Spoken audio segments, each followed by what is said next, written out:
Hi guys, and thank you for checking out our latest YouTube video at Black Stag Styling. So in this one we thought we'd do something a little bit different. So we're going to do a little bit of a compilation of some of the styling and parts we've fitted to the Ford Ranger Wildtraks. So we've got a couple of three vehicles in this video, so have a look at this. It'll give you some ideas of fitting wheel arches, different types of wheel arches, alloy wheels, all-terrain tyres, and a couple of other bits and pieces thrown in as well. So please stay tuned, check this out. Don't forget, please do like and subscribe to our channel, turn on the old notifications, and we will of course now crack on, let you have a look, see if you come up with some ideas, and obviously give us a shout if we can help with any of the styling. Thanks very much.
Hi guys, and thank you for checking out our latest YouTube video.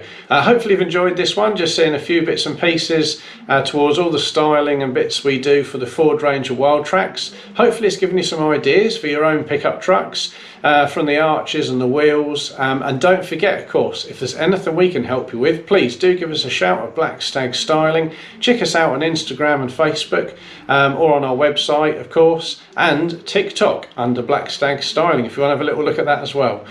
Please do like and subscribe to the channel, turn on the all notifications, that way you can stay fully up to date with everything we're doing in the future. We'll have loads more bits and pieces of styling, hydro dipping, chrome to black, bit of workshop fun of course as always. So yeah, please do turn on the all notifications and we will hopefully catch you again soon. Thanks for watching.